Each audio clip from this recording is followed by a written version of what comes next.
สวัสดีครับ วันนี้ผมจะมาเชิญชวนทุกคนมาเล่นกับเกม Mobile Legends นะครับถ้าใครอยากเล่นกับผมครับมาเลยครับอยากเห็นผมเล่นครับมาครับใครอยากเห็นผมเล่นครับเข้ามาเลยว่าไอ้นี่นะมาครับใครอยากเห็นผมเล่นครับเชิญเลยครับเชิญผมเชิญทุกคนดูครับถ้าใครดูคลิปนี้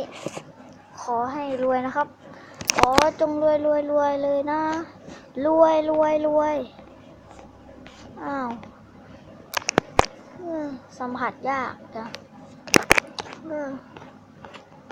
เดี๋ยวครับผมลองกดใหม่ครับโมบายครับเดี๋ยวครับ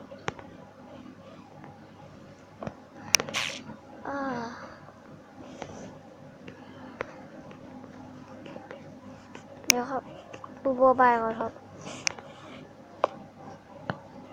ลุย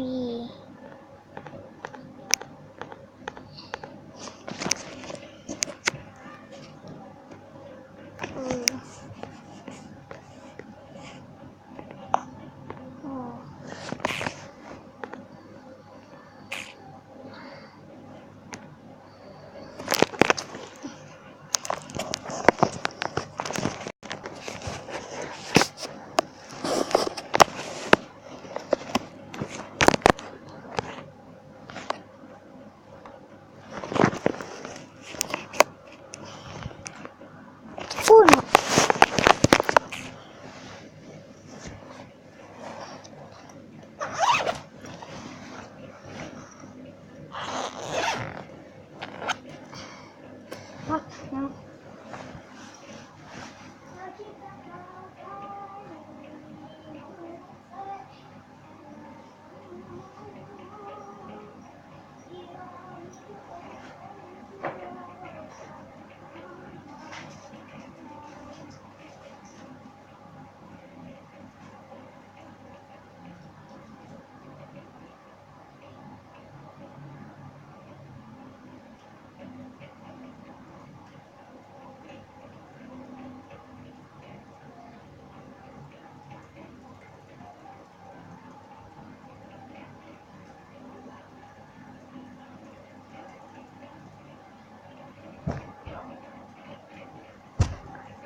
สวัสดีครับ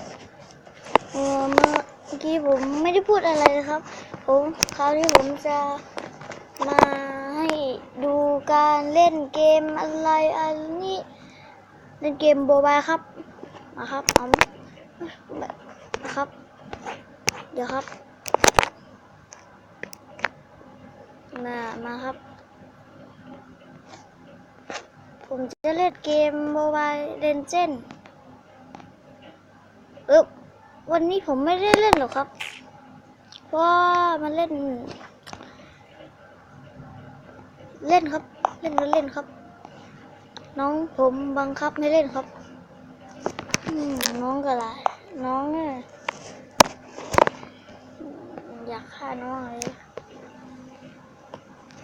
มาครับโมบายเล่นเจนจะมาเข้าถึงการเล่นโมบายแบบไซมีอาร์ครับไม่ได้เล่นแรงครับผมคนเดียวต่อเขา3 คนผมยังฆ่าไม่ได้ครับไม่ได้เก่งแค่นั้นหรอกระดับนั้นผมยังไม่ได้เก่งแค่ระดับนี้เองนะครับผมจะเล่นให้ดูถ้าใครเล่นสู้ผมได้ตบมือเลยครับผมนะ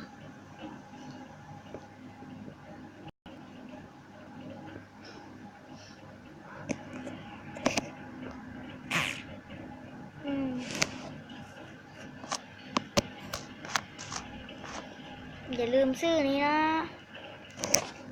อ้าว